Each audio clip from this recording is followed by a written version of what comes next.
This is a discussion about the relationship between philosophy and theology. It's a legitimate question. What are they doing together? Isn't this a philosophy course? Why are we talking about theology? I thought philosophy and theology were two different subject matters, and they each had their own department. And really, what do they have to do with each other? Well, it's an important question, and I think in our discussion of Zubiri, we've already come across the question of this relationship. But I'd like to talk about it specifically now for a little bit. And to do this, I want to follow the lead of Professor John D. Caputo, who's a professor of mine back in the day. He's a very eminent thinker in his own right today. And his wonderful little book called Philosophy and Theology that addresses this important question in a way I think that makes sense. And everything depends on the and, Caputo says. And you'll remember what Zubiri said about the and in the title Man and God. He said it's not right to think of them as two different things. We have to understand them as one thing, as God is the ultimate ground of our reality, and the problem of God, a fundamental, essential dimension of what it means to be a human being. Well, again, it all depends on the and here. What do you mean by it? Caputo says and could mean meant for each other, like becoming one, like becoming husband and wife. Could be like that. And could also mean conflict, like Democrats and Republicans. The and means both when it comes to philosophy and theology. Theology is a place where a community of faith does its thinking, examining and clarifying and conceptualizing of its own concepts, its own self-understanding.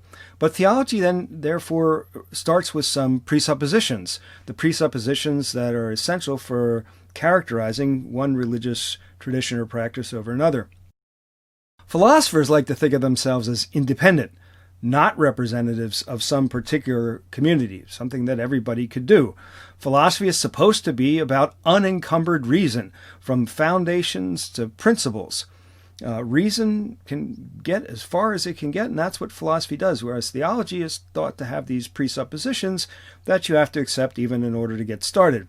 Philosophy, therefore, is supposed to be universal in a way that theology is supposed to be or is understood to be somewhat parochial or limited to one community or tradition versus another. There are similarities, of course. Both philosophy and theology ask questions about God. They ask questions about the nature of reality. They ask questions about the nature of the good life. They ask questions about the meaning and purpose and direction and goal of human existence. And they ask questions about death. They ask questions about the nature of knowledge and truth. They ask questions about the ultimate meaning and purpose of life. There are differences, though, of course. Philosophy, anybody can do it. In principle, you have to be a keen observer. You have to be logical and rational. You have to learn how to do it, but in principle, it's open to everybody. Theology, only some can do it. Do it in a meaningful way. One would have to be a committed member of a particular faith community or an adherent to a particular tradition. But we could question all this. Are philosophers actually members of a particular community or communities with its or their own presuppositions? Do they serve as spokespersons for those communities? Are philosophers now beholden to particular institutions, particularly universities, and different universities with their different characters, small liberal arts, big state research institutions, Catholic liberal arts colleges and universities? Are philosophers actually members of a community with their own presuppositions about who they are and what is to be done and what questions are legitimate and what aren't? Are theologians really attempting to see in their theology truths that pertain universally to all human beings, believers or not? Aren't they? They're not trying to say, here's the relationship between God and humans if you're a Christian or a Muslim or Jew. No, they're saying this is the relationship between humans and God, and we need to think about that. So, cohabitation, marriage, divorce. One person can be a philosophical theologian or a religious philosopher. Students have asked me over the years, from time to time, the same question. If I study philosophy, what's going to happen to my faith? What's going to happen to my religion? I said, well, I can tell you from experience. There are people who have come to philosophy, persons of deep faith, and have left at the end of their philosophical studies without their faith anymore. That has happened. It's also happened that people of deep faith have entered into philosophical studies in a formal way and have come out the other end of their studies even more deeply committed to their faith than when they started, came to a better understanding of themselves and God and others. There have been people who have come into their philosophical studies with no religious commitments whatsoever, and they leave the exact same way. And there have been some who have come to their philosophical studies with no religious convictions of any kind and have left believers. So I would say, if you ask the question, what's going to happen to my faith? Anything could happen. There's no guarantees that it'll go one way or another. Engagement in philosophy can lead to religious commitment as well as away from it. Religious commitment can lead to philosophical engagement as well as away from it. Right? If you're a philosopher and you're, as Jacques Derrida, the French philosopher, said, the philosophy has the right to ask any question, you may ask questions that lead you to some conclusions that impel you to commit to religious ideas. And if religious commitment is about the truth, then as religious people, we ought to be truth seekers, and philosophical engagement is a path towards finding truth. But also religious commitment could sour us on the search for truth the second we think we've actually found it, and we get tired of looking at other alternatives and asking questions. Could go either way. So, two types of what? If we're talking about two types of person, two types of life, the philosophical life and the religious life, then conflict, divorce. Right? That seems the way it goes. But if we're talking about two acts or modes of thinking, then cohabitation and even marriage is possible. Is it, in fact, even likely? There's a tension, but tension can be good. It can be fruitful. It can be productive.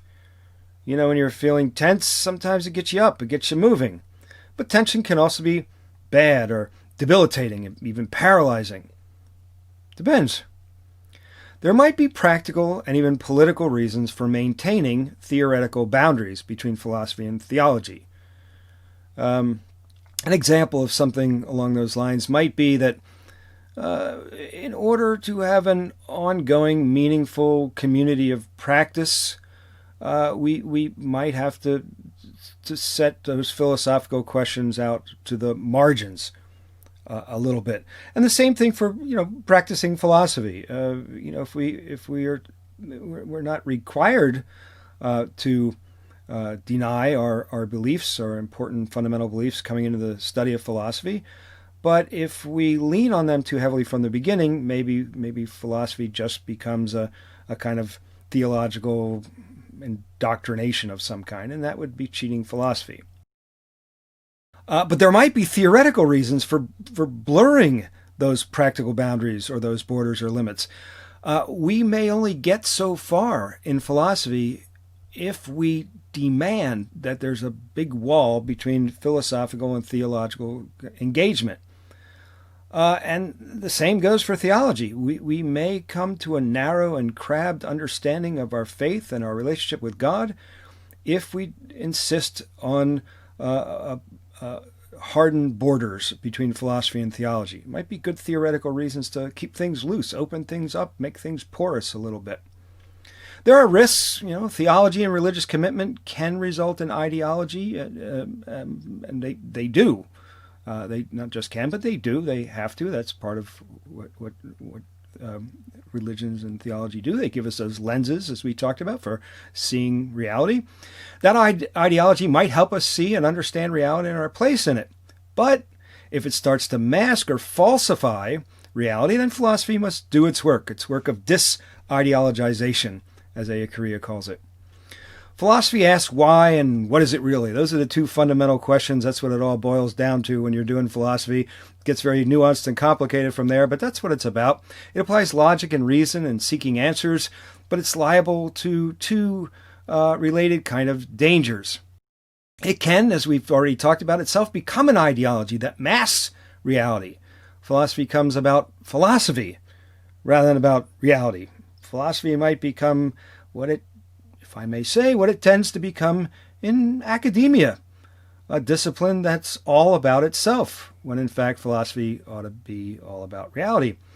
But it can also become divorced from reality altogether. It becomes uprooted. It becomes rootless. Thoughts about nothing without any connection. So we have to be careful when we engage in philosophy to not fall into either one of these traps. We don't want to deny what Zubiri calls relegation, our being bound to the ground of reality. If somehow we try or pretend that we have cut those ties, we become lost and maybe even nihilistic. So here's my view, my own view, to wrap it up. It's consonant with Caputo's.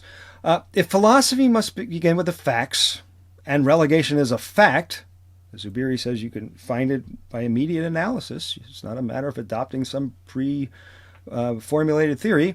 Then philosophy has to cope with the diverse manifestations or moldings or configurations of relegation. In other words, it's got to cope with religions and their theologies if it's going to do its job, to find out why and what is it really. If theology hopes to apprehend purely and to comprehend fully its subject matter, then I think it has to be philosophical. You know, there are some theologians who complain, not without reason, that when philosophers get involved in religious practices, you end up with what they call the God of the philosophers, not the God of the God of the tradition, the God of Abraham, Isaac, and Jacob, the God of Muhammad, the prophet. Some kind of abstract or theoretical God. What I want to say is to even grasp God as God in those traditions, you have to exercise logic, reason, and very importantly, hermeneutics, interpretation, because it's interpretation all the way down. And philosophy, when done well, is an interpretive or a hermeneutical act, an act of trying to understand the message and the meanings of things. And in that sense, God is always the God of the philosophers. The God qua God, has to be accessible by those who are lovers of wisdom, who seek Sophia, philosophia.